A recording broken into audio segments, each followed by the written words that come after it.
Sveicināti laiks raidījumam Skats no Ventspils notikuma cilvēku viedokļi. Studijā Anne Geigere. Šodien valsts policija atzīmē savu 106. gada dienu, bet, lai piedalītos lielajos pasākumos, reģionu policisti apbalvojumus saņēma vēl pirms šiem svētkiem. Vakar Ventspilī tikās Dienvidkurzemes un Ziemeļkurzemes iecirkņu policisti, lai kopā atzīmētu policijas darbinieku dienu.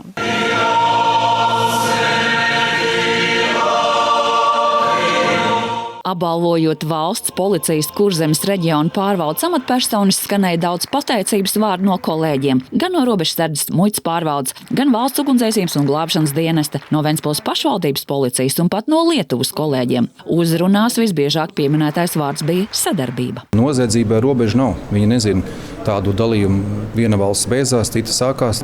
Mēs esam spiesti mācīties, pieņemt jaunas izaicinājumus, sekot līdz šīm tendencēm. Pirms turpat 2 gadiem Latvijas policijas pārvaldes sistēma piedzīvoja reformas. Kurzemes reģionā izveidoja Dienvidkurzemes un Ziemeļkurzemes iecirkņus, un tiekoties svētku brīdī Ventspilī, iecirkņu vadība apgalvo, ka policijas darbs kļūs rezultatīvāks un pašas vienības reaģēt spējīgākas. Šīs reformas tika veiktas valstiski un arī piesaistot starptautiskos ekspertus, ieviešot līdzīgu praksi kā pārējā Eiropā, līdz ar ko mēs redzam arī rezultātu.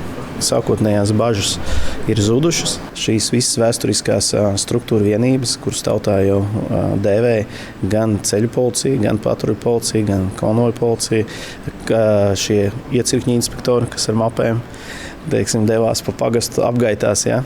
Šīs visas funkcijas uz doto brīdi ir apvienotas. Ir 2 lieli bloki, izmeklēšanas nodaļa un reaģēšanas nodaļa, un mazāks tāds bloks prevencijas grupa, kas arī agrāk šādas struktūra vienības vispār valsts policijā nebija. Ansis Zanders kā lielāko ieguvumu min reaģēšanas laiku, kuros vienība spēja nokļūt notikuma vietā un atrisināt situāciju.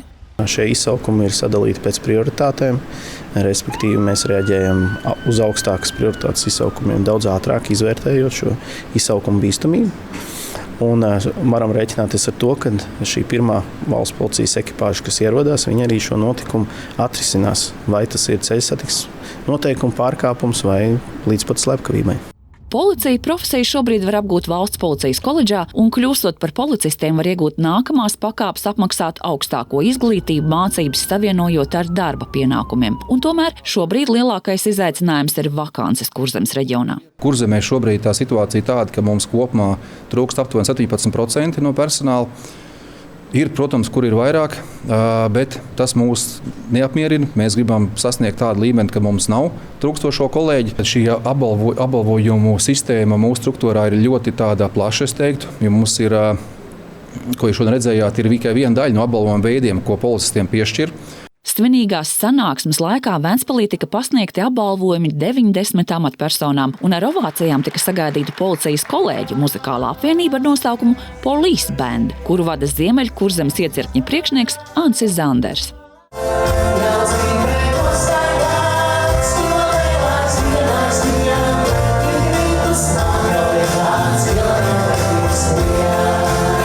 Sākotnēji šīs sastāvs sanāca kopā balstoties uz vienu labdarības projektu, kur bija šie dziedošie policisti, kas vāca ziedojumus. Mēs devāmies tādā nelielā koncertu turītē pa Latviju. Nesen arī valsts robežsardze uzaicināja mūs uz saviem svinīgajiem pasākumiem.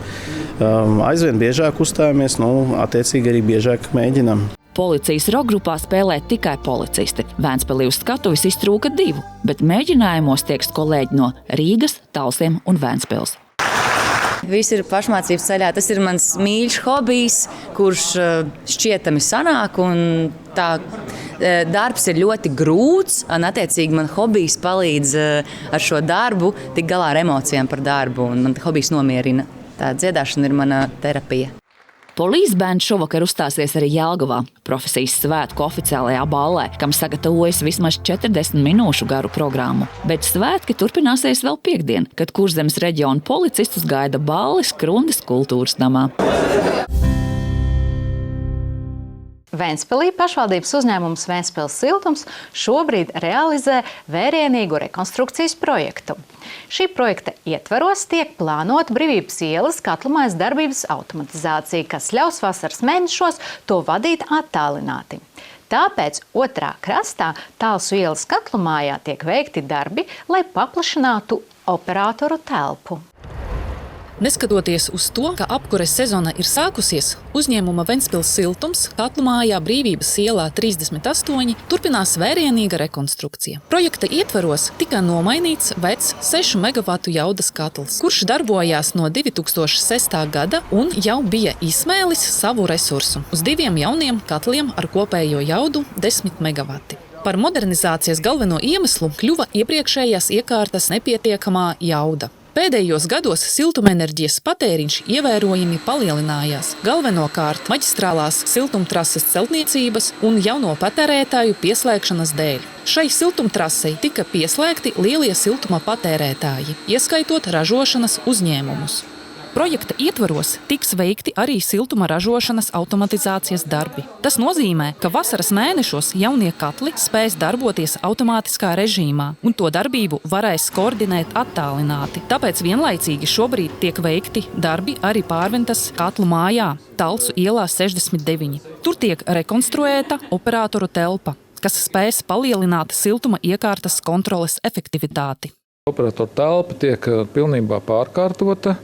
Agrāk šeit bija man aiz muguras, šeit var redzēt, ir tāda pagaidu sieniņa, un tur bija tajā vietā, aiz tās sienas, bija tieši veca operatoru telpa, kur atradās visi operatori, var teikt, visi monitori, kuriem sekoja līdzi katla darbībai. Prasībās bija arī tāds noteikums, ka, lai varētu šo Brīvības ielas katlamāju vadīt no otrā krasta, tas ir no Talsu ielas 69. Tas nozīmē, ka šeit operatoriem būs arī iespēja, tad, kad projekts būs pabeigts praktiski pilnībā, tad arī no šejienes būs iespēja vadīt un skatīties, redzēt visu to, kas notiek otrajā krastā Brīvības ielas katlamājā. Tāpēc arī šeit šie rekonstrukcijas darbi notiek. Ja.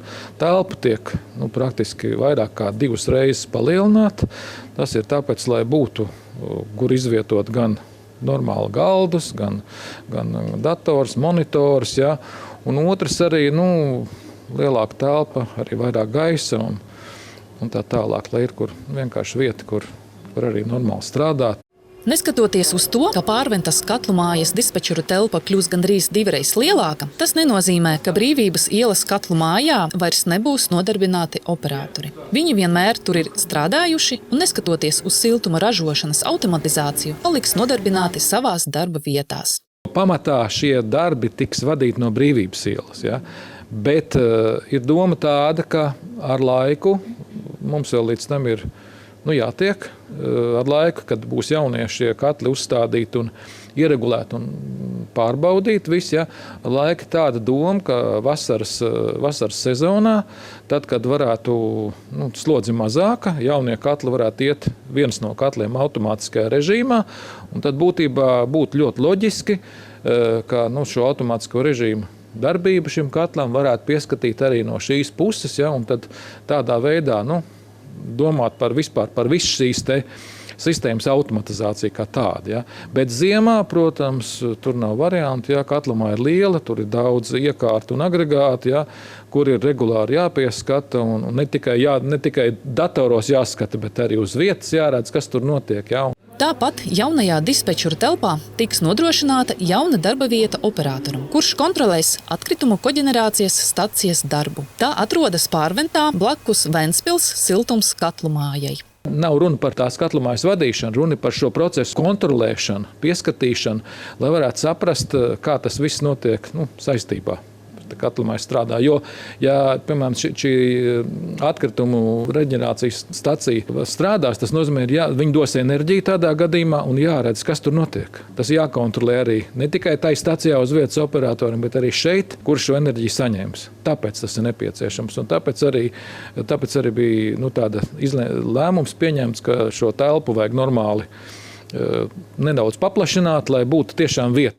Šobrīd tiek īstenoti katlu eksploatācijas uzsākšanas darbi, lai jauno katlu saražotais siltums tiktu palaists kopējā sistēmā. Darbus pilnībā plāno pabeigt 2025. gada martā. Brīvības ielas 38 katlu mājas rekonstrukcijas izmaksas sastādīs 7,5 miljonu eiro. Projekts tiek finansēts no uzņēmuma kvotu pārdošanas iegūtajiem līdzekļiem.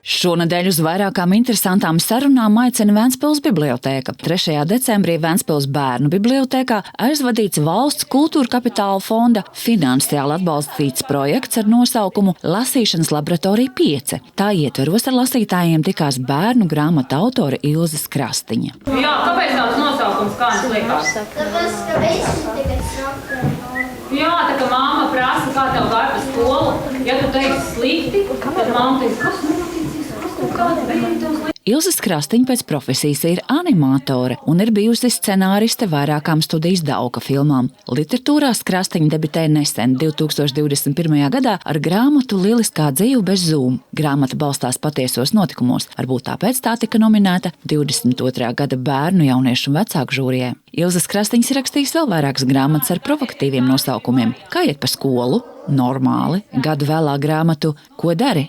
Neko. Un šogad izdota grāmata Draugu saraksts.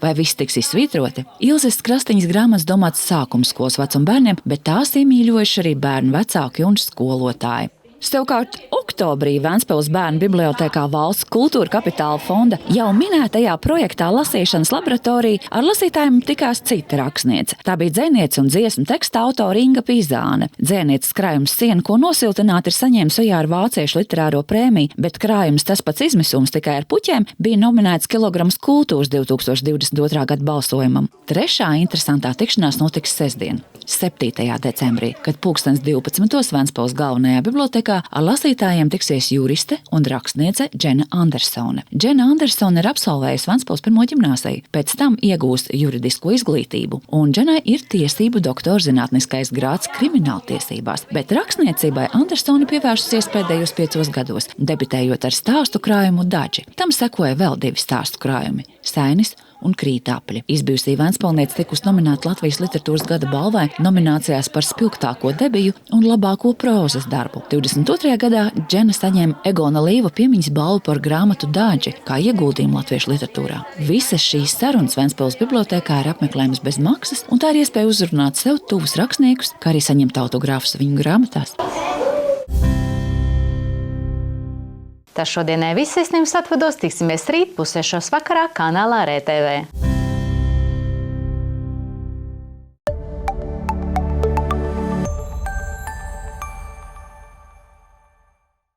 Sestdien, 7. decembrī no 12. Livonijas ordeņa pilī notiks Nikolai diena, kurā īpaši gaidīts ģimenes ar bērniem. Šogad Nikolai dienas rūķu darbnīcās taps mazas veltes pēc Andersena pasakas Sniega karaliene motīviem. Svētkos piedalīsies Liepājas Leļu teātris un Ventspils kultūras centra ansamblis Cita planēta, bet pils pavārdā varēs cept ābolus un gardas piparkūkas.